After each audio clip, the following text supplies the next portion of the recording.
Hello, everyone, and welcome to this edition of the bi-weekly Jitsi community call.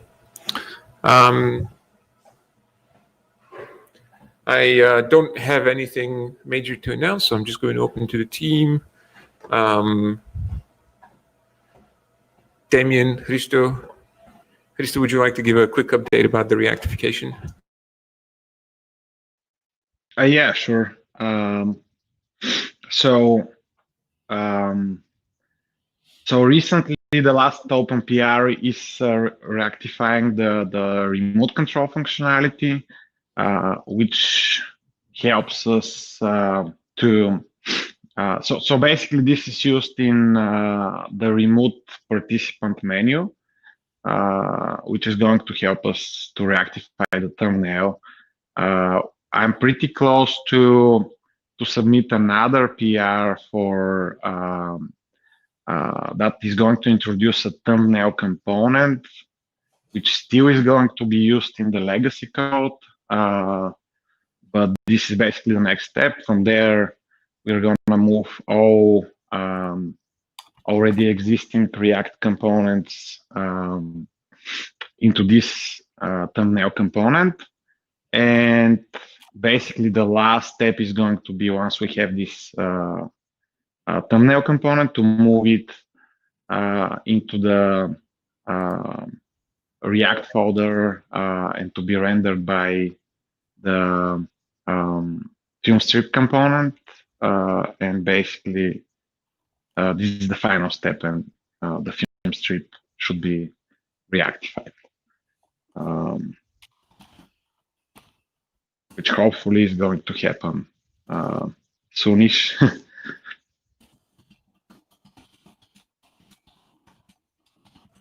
All right. Thank you, Damien. Sorry. Thank you, Christo. Jay and Jonathan, would you like to say a few words about the progress of VP9? VP9, the server-side stuff, I believe, is done. We've had some good reports of it on the community with the client-side limitations. It basically works great on Chrome. Other platforms, less clear because without the client-side support. We found a bug that we introduced, or a workaround we introduced to the client to fix a Safari bug. Is actually interfering with VP9. That should be fixed now. But the thing that's still not there on the client side, which is why this hasn't landed in master, you still have to fill my PR, is that we don't have code that will not use VP9 if it's not well supported. Right, I think Jaya had started looking into that. Yeah, I did. I mean, yeah, I was in the middle of doing it, and then I got diverted because of other high priority issues. So yeah, what we have to do is, I mean, we have to publish the type of codec we are supporting in the presence, and then whenever new participant joins in, we have to figure out if if VP9 is supported by the new participant, and then change the codecs on the fly when that's not needed. So yeah, I'll get to this after the task that I'm working on. So yeah, all right. Soon. Thank you. And we also have an ongoing issue with the clarity of desktop, and we're looking into that. Specifically, JA is also looking into that. Boris, would you like to talk a little bit about the pending changes on the bridge around subscription to video channels and all that? Sure.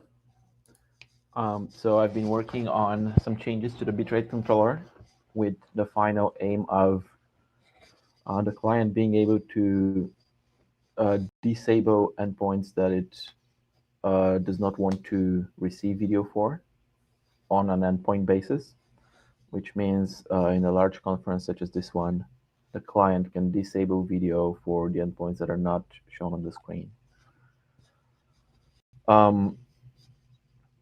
This work had two parts. One was just refactoring the bandwidth allocation code in the bridge.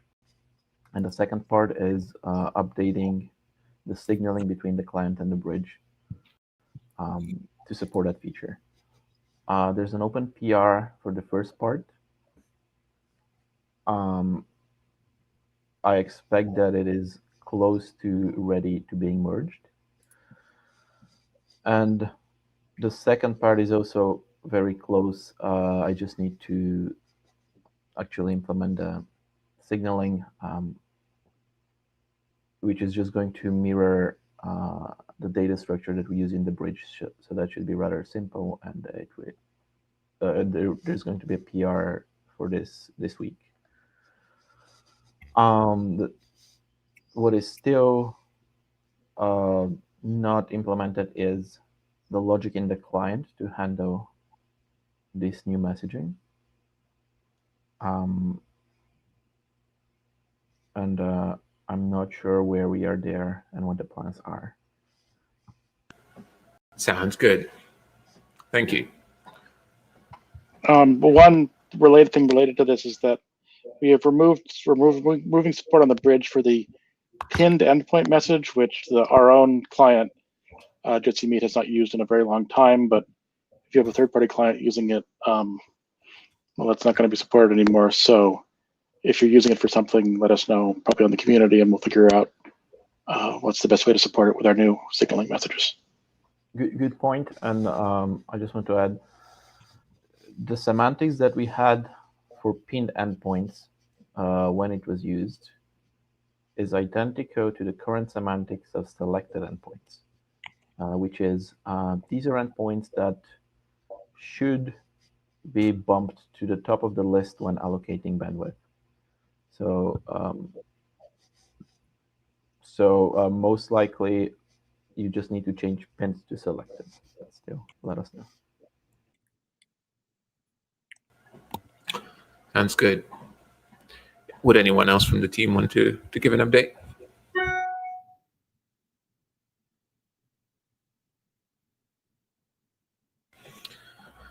All right. We are closing this part of the discussion, and we're moving to the floor. Konstantin, sounds like you have a question.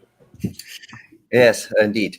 I'm from Europe, and I have a question concerning, does anybody has any experience with the droplet from DigitalOcean if you install Jitsi Meet droplet via DigitalOcean?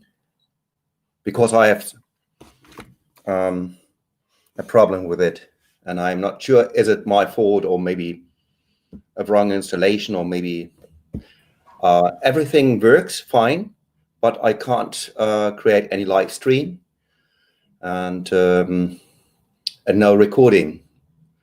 But the buttons are already there after deploying. So, okay, that's a good description.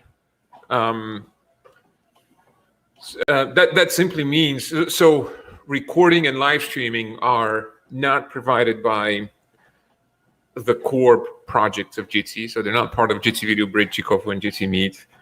They require the existence of alternative pools of machines.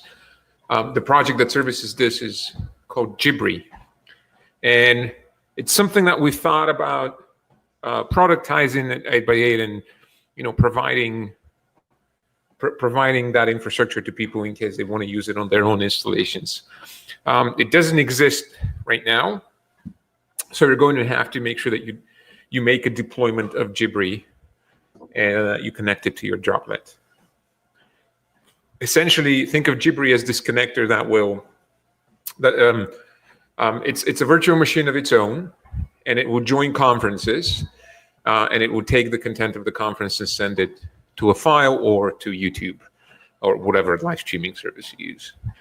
Right? That's what it does. So, yeah, hopefully this helps. Okay. So it's still in progress, I guess. No. I understood there's any kind of update. For example, for the next edition of.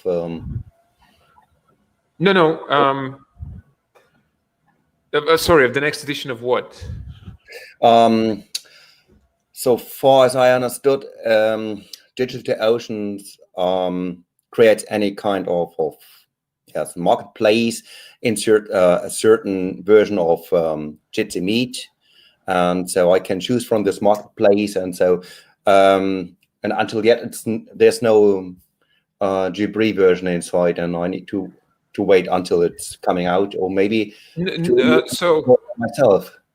Yes, right. First of all, we're not connected to the DigitalOcean droplet. That's not something that we provide from this community. Mm-hmm. I'm not sure who does. I think it's natively supported by DigitalOcean. Yeah. I have no idea whether they have any plans to automate the deployment of Jibris. It'd be interesting to know, actually. But in the meantime, you can deploy it yourself, right? You just need to get a bare droplet and install Jibri there. And if you only need one, right? If you don't think you're going to have more than one recording or live streaming session happening in parallel, it will likely be a fairly simple thing to do. I mean, it's not going to be just a few clicks, but it's not that horrible either. Okay, thank you. Yeah, you're welcome. Anyone else?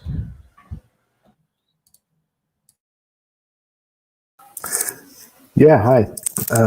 Eric here. Hi. Can I jump in? Absolutely, go for it. Awesome, thank you. So I was very interested to hear about the work happening on the VP9 side of things. We were doing a little bit of experimenting with this, and of course, depending on the client hardware you're running on, hardware acceleration is quite possibly not available. And what we were experiencing are cases where some clients would have CPUs and laptop fans working much harder than others in cases of a VP9 scenario where that was considered possible. And I was wondering about the thoughts or any ideas on how we would find that middle ground between VP9 can be done, but maybe isn't optimal, and if there's any way to sort of influence that negotiation based on how the client is working on this side of it. Right. So, just as a starting point, I don't think that hardware acceleration is ever a solution. Right. Because the place where you need